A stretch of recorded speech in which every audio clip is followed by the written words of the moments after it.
Hello everybody, Kelly Rice here, but I write under my pen name KM Rice, and welcome to my author vlog. Today we are going to be talking about filming videos such as this. I had a question sent to me by Valeria Salas, I hope I'm pronouncing your name correctly, who says, I have always wanted to start a YouTube channel with the purpose of being a sort of self-discovery or personal journey thing, with the main subject being books, TV shows, and writing subjects and my thoughts on them. The thing is, number one, I don't have the equipment or the money to get the proper ones. Number two, I'm not sure I'm brave enough to do it. Number three, I don't know if people would actually watch, though you never know unless you try. Exactly. My point is, do you have any tips? Oh, and also, can I consider myself a writer when I'm only 16? And on that subject, should I even try to do YouTube when I don't have as much experience? Thank you so much for sharing with us your blogs. They're honestly some of the best things here on YouTube. Thank you very, very much, Valeria. To address your questions, I'm always losing my cup. I put it behind myself and then it might as well have gone into a void. To answer your question, absolutely, you absolutely should do this thing. Do the thing. You should do the thing. I'm always a proponent for following your creative impulses, and even if you're lacking the confidence right now, the best way to gain the confidence is by doing it.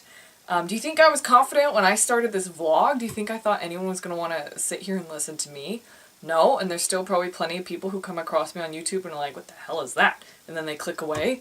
But whatever, I don't care, they're not in my target audience, I'm not here for them. I'm here for people like you and your kindred spirits. And that's how it is in all life. You're going to meet people who you just don't get on with. And you're going to meet people who misjudge you and misread you and don't want to be your friend. And guess what? And okay, you're 16, I'm telling you something that I didn't learn until my mid to late 20s. So everyone listen. You don't have to be friends with everyone you meet. Some of you are probably busting a gut laughing at me. And other people are probably saying, no, don't be mean. No, I don't mean be mean. I'm just saying, there are some people I met in grad school and stuff that I'm like, you're icky. Why do I have to be with you? You don't! I had this realization of, this person can just remain an acquaintance, and even though they want more of me and want from me and want to hang out with me, I don't have to. I'm still not good at being like, you're not my friend, go away. And I probably never will be. But, you know, the whole, you have to give your time to everyone who demands it. No, you don't. You have to learn to say no. And that's an ongoing process when I'm speaking of myself. And maybe, I think I've progressed from where I was when I was 16. But, boy, I'm bringing, sorry, I just took a little trip down memory lane and remembered asking some guy I was like totally obsessed with out to prom when I was 16. He said no. And I was so terrified to ask him. And the reason I did, the night before I gave myself this little speech, and I thought of Gladiator, one of my favorite movies, and Maximus, and I'm like, you might die one day like Maximus, you could be dead tomorrow. And I thought of Braveheart, every man dies, but not every man really lives.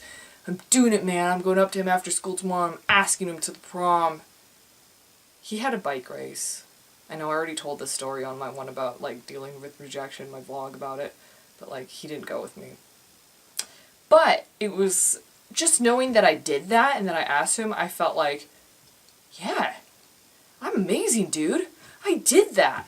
I took the risk. I was terrified and I didn't know what was going to happen and I didn't get the end result I wanted, but you still got to do it. You still got to try. And life is about taking risks. And that's how you grow. That's how you break and then are remade stronger. That's how you progress. That's how you keep moving forward. And life is forward motion. So, things just got a deep turn. In terms of equipment, I'm assuming you wrote that to me on one of these things. This clunker is a 2014 Droid Turbo smartphone, which is probably getting into like the dinosaur era now because this technology changes so quickly. But you know what? It works most of the time for what I need it to do, so I can't justify buying a new one. I can't justify the expense to myself. But I'm assuming you were writing that on one of these. If you weren't, you were probably doing it on a computer. If you're 16, okay, I'm not going to assume you have a smartphone, because not everyone does. And like I said, I didn't get this until just not that long ago. And, yeah, I won't get into my smartphone thing. But there is a camera on this. There is a camera on any old point and shoot. You could probably get it at the Goodwill. There's a camera on the thing I'm using right now. There are webcams. All you need is a camera and some way of recording some device for recording audio. You don't have to have anything fancy. You don't have to have anything expensive.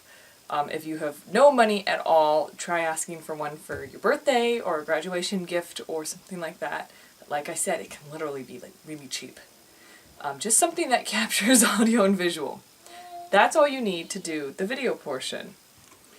The second part of your question was, you're not sure you're brave enough to do it. Well, that kind of goes back to what I was just saying in terms of, you found the courage to even leave that comment to me. You found the courage to have this idea in the first place.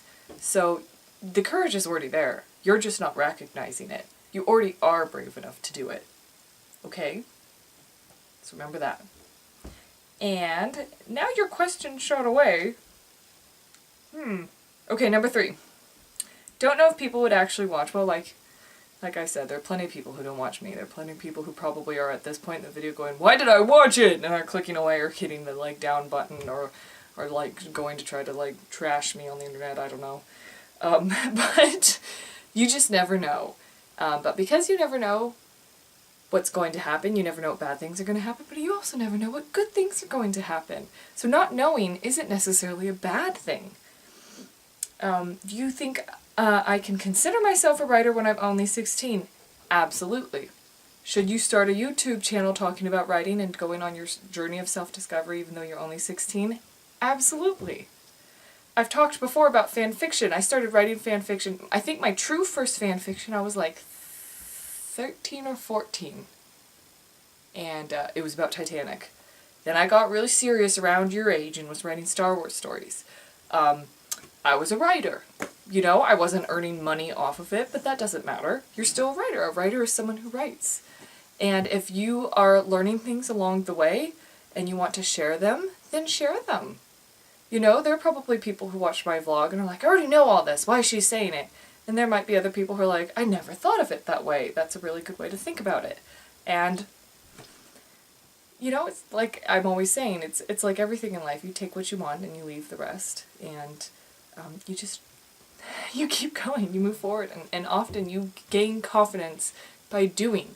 Those of you who've been with me for a long time know that my early vlogs were like, much faster edits, and I was trying harder to be funnier and to be wittier, and I was doing pranks and stuff, and I do miss some of that, but I also now don't always have the time to do that, and that was me kind of trying hard to be entertaining, and because I didn't have the confidence that I have now. Now I'm so much more comfortable just sitting here looking at a camera lens knowing that people are going to see this, and just sharing my thoughts, and I think that you kind of cultivate your own crowd. You cultivate your own audience of people who are interested and who do want to hear what you have to say. And there'll be, of course there's going to be trolls, it's the internet. But you just don't feed the trolls and you ignore the trolls because why? Why do they deserve an ounce of your time or attention, especially when that's what they want? It'll really piss them off if you ignore them. So that's my advice.